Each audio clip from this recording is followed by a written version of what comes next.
একাধারে তিনি গীতিকবি ও অভিনেতা। পছন্দ করেন নিজের মতো করেই থাকতে। নিজের রাজ্যেই তিনি যেন রাজা।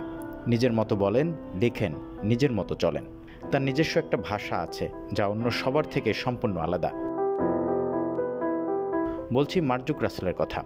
গীতিকবি ও অভিনেতার ব্যক্তিগত জীবনও প্রভাবিত করে তরুণদের। সেই সঙ্গে তাকে নিয়ে অসংখ্য কৌতূহল রয়েছে ভক্তদের। এর মধ্যে অন্যতম তার চিরকুমার থাকার কারণ।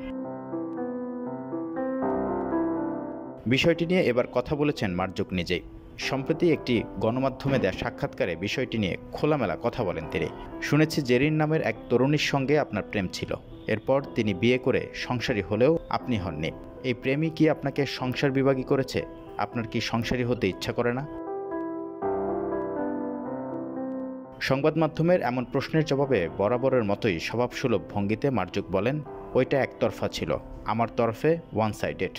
কিশোরবেলায় প্রকৃতি আমারে দিয়া ওই পাগলামি করাইয়া নিছিল। দাম্পত্য জীবন আর সংসার জীবন এক নয়। একলাও সংসার করা যায়। কাজকর্মে দূরে একলা থাকলেও আমি সংসার বিভাগী নই। নানু, মা, বোন ও ভাইদের নিয়েই আমার সংসার। মার্জুক বলেন, দাম্পত্যে জড়াইতে প্রথম চেষ্টা করছি 1996 সালেই। ম্যাচ হয় নাই।